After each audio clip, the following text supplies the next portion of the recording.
చెప్పాలంటే మీకు ఒక విషయం తెలుసా అండి? ప్రపంచంలో అందం, అందం, అందం, అందం అంటున్నాం కదా! జస్ట్ అదొక 1 mm థిక్‌నెస్ అండి అంతే. ఈ చర్మం గాని ఇలా ఒలిచామనుకోండి ఒకసారి ఆలోచన చేయండి. Everybody with no skin. ఏంటండి మన స్వరూపం ఒకసారి ఆలోచన చేయండి ఒకసారి. ఆ! ఈ శరీరం పైన ఎంత వ్యామోహము, ఎంత మక్కువ, ఈ మొత్తం ప్రపంచమంతా పురుష స్త్రీ, స్త్రీ పురుష ఆకర్షణలో మొత్తం ప్రపంచమే ఇలా కొట్టుకుపోతుందండి అధర్మంపై. ఎంత విచిత్రం చూడండి. జస్ట్ ఒక చిన్న లేయర్ అండి. ఇంత లేయర్ అంతే. ఒక చిన్న దెబ్బ తగిలితే ఆ దెబ్బను కూడా చూడలేమండి మన లోపల. అమ్మో! లోపల ఫ్లెష్ ఒక చిన్న పిల్లవాడు వచ్చి ప్రభుజీ ఫ్లెష్ కనిపిస్తుంది, ఫ్లెష్ కనిపిస్తుంది. ఒకటే మేమండి మొత్తం మనల్ని మాయలో పెట్టి నడిపిస్తుంది. దైవీయేష గుణమయి మమ మాయా దురత్యయ. చాలా కష్టం అండి భగవంతుడి యొక్క మాయాశక్తిని దాటడం అంటే.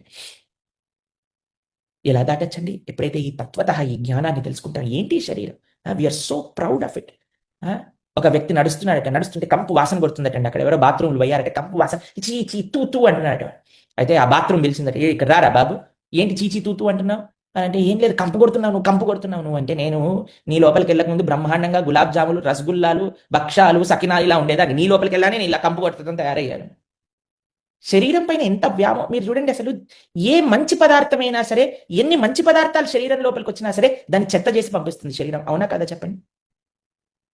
ఇక్కడ నుంచి వచ్చేది ఎక్కడి నుంచి వచ్చేదైనా చూడండి, ఏదైనా మంచి పదార్థం వస్తుందా అండి? ఒకటే ఆప్షన్ ఉందండి మనిషికి, మంచి వాలంటీర్గా మంచి తెచ్చి అది నోరు. దాన్ని కూడా చెత్త పనులకు ఉపయోగించామనుకోండి, ఇక అయిపోయినట్టే మనం. ఒకటే ఒక దగ్గర మంచి చేయొచ్చు, నోటి ద్వారా మంచి మాట్లాడచ్చు అంతే మనిషి. అది కూడా మంచిగానే మాట్లాడకపోతే ఇంకా భగవంతుడు మనిషి జన్మ ఇచ్చి వేస్ట్ ఇంకా. కాబట్టి మనము మంచి మాట్లాడే 10 మందికి ఉపయోగపరమైన నా రూమ్మేట్ ఒకడు ఉండేవాడు అనమాట. వాడు ప్రొద్దున పుట్ట 5 గంటల వరకు ఫోన్ మాట్లాడేవాడు. మార్నింగ్ 5 o'clock అంటే 5:30కి రూమ్కి వచ్చేవారు. మేము 5:30కి లేచేవాళ్ళం అనమాట. అప్పుడు మేము అడిగాం ఒకరోజు, ఏం చేస్తున్నావు రాత్రంతా? బోధయంతః పరస్పరం కథయంతశ్చ మాం నిత్యం అని. అదేంటబ్బా ఇంతసేపు ఏం మాట్లాడతారా నువ్వు అసలు అని అంటే, అయ్యో నీకు అర్థం కాదు, నువ్వు ప్రేమలో లేవు కదా, నీకు అర్థం కాదు అని అన్నారనమాట. అయితే అనుకున్నా, ఏంటబ్బా ఈ ప్రేమ ఎట్లొస్తుంది మనకి? సరే అని వాడిని చూస్తుంటే రోజు కంటిన్యూస్ షెడ్యూల్ అనమాట. నైట్ 9 o'clock till 5 o'clock కథయంతశ్చ నిత్యం. తర్వాత ఒక రోజు ఏమైందో తెలుసా అండి? అప్పుడు మేము భగవద్గీత క్లాసులు అటెండ్ అవుతూ ఉన్నాం అనమాట. ఒకరోజు సడన్గా 8 o'clockకే పడుకున్నాడు. మేము అనుకున్నాం, అరే ఏమైందిరా 8 o'clockకే పడుకున్నాడు? కేవలం పడుకోలేదు,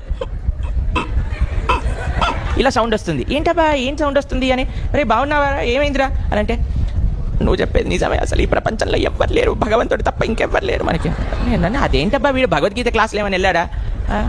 ఎక్కడి నుంచి వచ్చింది ఈ జ్ఞానం అని. రేపటి నుంచి చూడు ప్రణవ్, నువ్వు కూడా వెళ్తావు కదా దర్శనానికి, నన్ను కూడా తీసుకెళ్ళి టెంపుల్కి అంటే, అబ్బో చాలా సంతోషం, వెయిట్ చేస్తున్నాను, మా రూమ్మేట్ ఎప్పుడు భక్తిలోకి వస్తాడో, ఇప్పుడు వచ్చాడు, చాలా సంతోషం అనుకున్నాను. తర్వాత 1-2 days 8 o'clock పడుకోవటం, 5:30 కల్లా లేవటం, కాలేజ్కి కరెక్ట్గా వెళ్ళటం అన్నీ నడిచాయండి. 3 days అయిపోయాక మళ్ళీ రాత్రిపూట కథయంతశ్చ మాం నిత్యం. మేము అనగా ఏంటబ్బా ఏమైందిరా ఇప్పుడు అని అంటే, ఏం లేదు, మొన్న ఎవరైతే మాతాజీ అనలేదనుకోండి, మనం మాతాజీ అన్నారు, మాతాజీతో ప్రేమలో ఉన్నావో ఆవిడతో బ్రేకప్ అయిపోయింది, మళ్ళీ 3 రోజుల తర్వాత ఒక కొత్త ప్రేమ దొరికింది నాకు అని అన్నా. నేను అన్నాను, వామ్మో ఎంత ఖతర్నాక్ ఉంది ఈ మెటీరియల్ ప్రేమ. అప్పుడు భగవంతుడికి ప్రార్థన చేశాను, తండ్రి ఎప్పుడైనా ప్రేమలో ఉంటే నీతోటే ప్రేమ కావాలి కానీ ఇంకెవరితో వద్దు అని. ఎందుకో తెలుసా అండి? భగవంతుడితో ప్రేమ ఈజ్ కాన్స్టెంట్. కృష్ణుడికి మనకి బ్రేకప్స్ ఉండవు అనమాట. కృష్ణుడికి ఇంకా మనకి ప్రేమలో ఎప్పుడు కూడా ఏ ఆంతర్యం ఉండదు. ఇంకో లక్షణం ఉందండి కృష్ణుడితో ప్రేమ.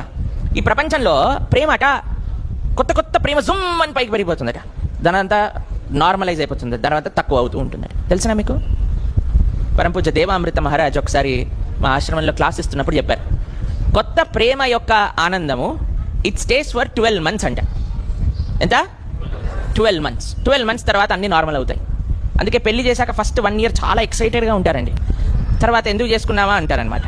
అదే అనటం నేను చూశాను, మాకు తెలియదు ఎంతవరకు, అందుకని అందరు నవ్వుతున్నారు, ఎందుకు నవ్వుతున్నారో కూడా మాకు అర్థం కావట్లేదు. కాబట్టి ఒక కొత్త జర్నీ, ఒక కొత్త స్టార్ట్ అనేది ఇంతసేపు ఉంటుందంటే, కానీ భగవంతుడితో ప్రేమ అనేది ఎలా ఉంటుందట అంటే, ఎప్పటికీ ever increasing. The best relationship ఈ ప్రపంచంలో ఎవరితోటైనా మనకి ఉండగలుగుతుంది. ప్రేమతోటి సంబంధం, ఇంకా ఏ కల్మషాలు కూడా, ఏవి కూడా లావాదేవీలు లేకుండా ఉండే సంబంధం ఉత్తి భగవానుడితో మనం పొందొచ్చు. సుస్వాగతం, ఇక్కడికి రండి, చాలా అందమైన ప్రదేశం.